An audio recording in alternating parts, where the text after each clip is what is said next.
Welcome to the Goalpost, the podcast where it's all about long-term player development. We're here to talk soccer through a different lens, one that puts the players before the scoreboard and progress before pressure. This is all youth soccer with a purpose. All development, all the time. I'm your host, Jason Glover. Welcome back to the Goalpost, powered by Steamer's Crew. All development, all the time. One of my all-time favorite products is Apple.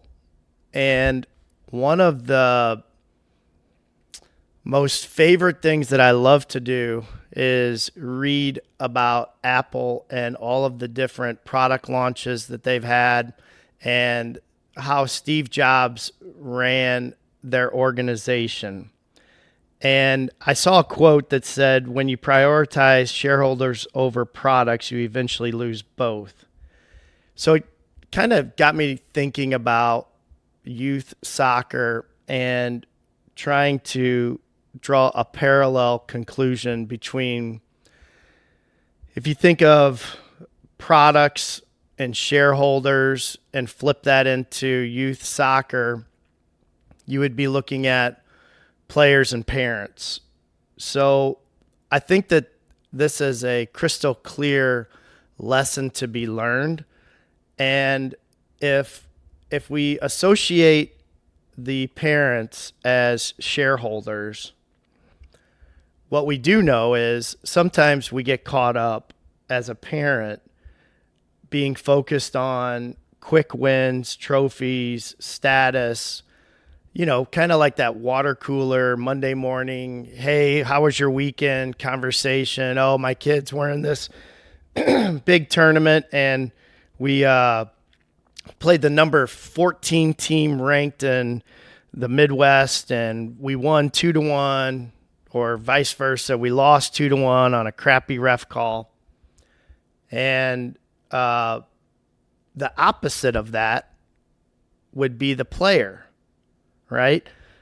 And if the product is the player and we're focused on growth, we're focused on making sure that kids are enjoying the game, and we're focused on long-term development, what we know is those two things can't coexist. You can't focus on winning tournaments at U8 and focus on development. So when the focus is shifted towards short-term desires, we're sacrificing soccer development. And in the end, both lose. The shareholder and the product, the parent and the player. The player doesn't reach their full potential, and the parent never really sees the long-term reward that they were hoping for. So we have to choose one. And I'm here to tell you that we're choosing the player. Because when we focus on the players, both win. Okay? Kids grow into stronger athletes and people, and parents see their children thrive. So how does soccer and sports all really matter? Because sports in general cannot just be about games and results. It's like a virtual classroom for life. And when kids go through sports, they start to learn discipline, meaning show up on time, show up early, be prepared, make sure you have your soccer ball, your water bottle, shin guards, correct uniform on, working hard. There's resilience. It doesn't even really matter the age. There's resilience in U6, U7, U8, U18. Because everybody faces setbacks. Everybody makes mistakes. And you're always trying again. And if we look at teamwork, you're putting the collective success ahead of an individual ego.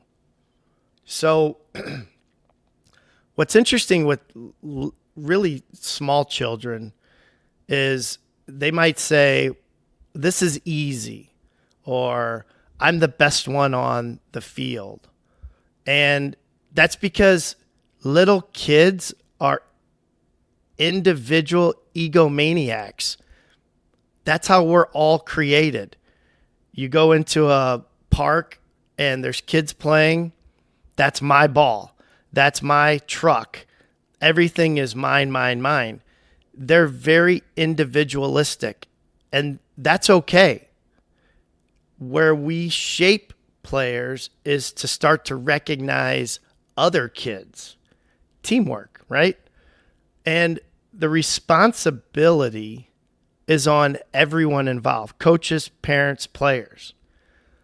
Specifically for the players, and it's hard for little kids to take ownership of effort, attitude, and growth.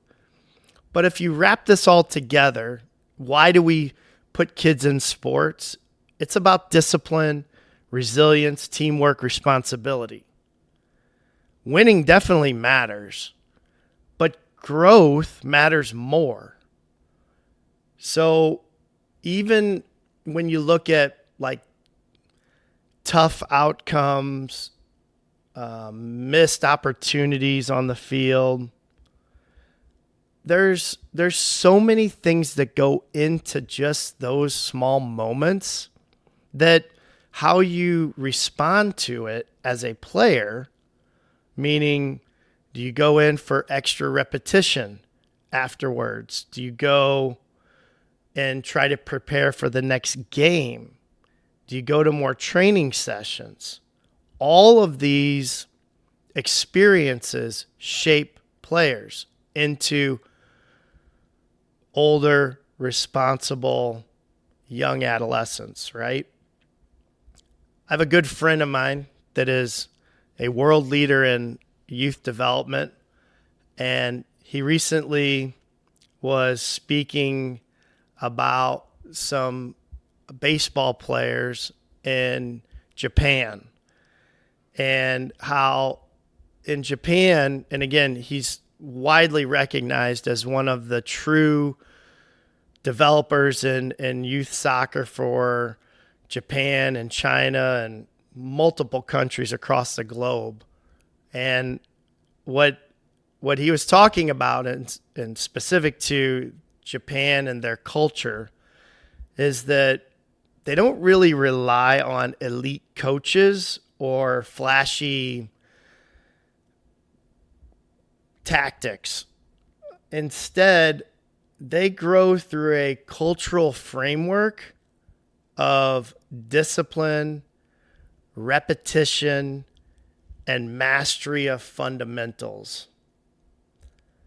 I mean, could you imagine if one of our training sessions was 7 hours long on a Saturday or a Sunday, and all we were doing was practicing rigorously and reinforcing the basics? Could you imagine if we orchestrated all of our players to maintain the facility by whether it's sweeping the sidewalk, cleaning the equipment, stacking the equipment, taking pride in our training facility space? Gosh, even as I'm saying that, it's almost impossible not to think about putting this into action. Asking players to stay an extra 10 or 15 minutes to pick up trash, to truly understand the value of what is being provided. And I think we do a really good job of our parent volunteers.